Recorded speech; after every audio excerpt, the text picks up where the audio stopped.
Kia ora!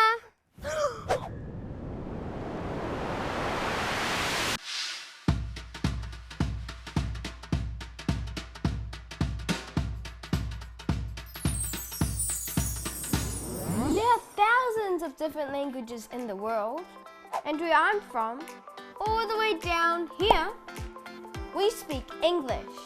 But we also speak Māori. Sure. Kia ora! Kia ora koutou. Kia ora! Kia ora koutou. Kia ora koutou. Kia ora. But that wasn't always the case.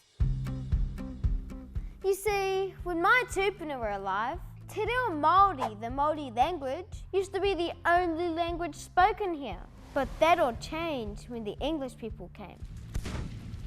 They thought that speaking Māori was disrespectful and banned it from being spoken in places like schools, with Māori kids now being taught to speak English.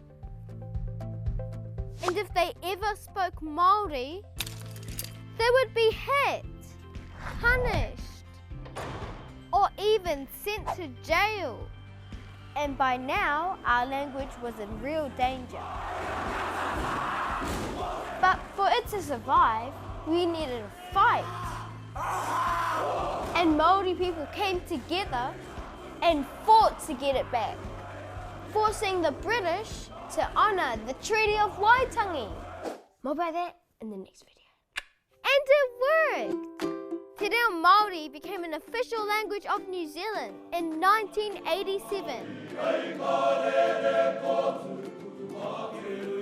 And now we have Māori schools, we have Māori television, Huri atu, huri mai, he hangarau. and even our Prime Minister knows how important it is. Te Reo Māori is part of our cultural identity. We want you to feel comfortable to learn it, to use it, with the hope that one day we'll have it seen, heard, read, spoken everywhere. Te kapa kapa mai. So what are you waiting for? The Māori language is for all of us.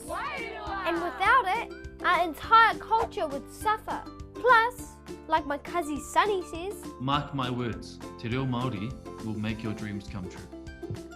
so if you ever meet someone from New Zealand, try saying kia ora instead of hello.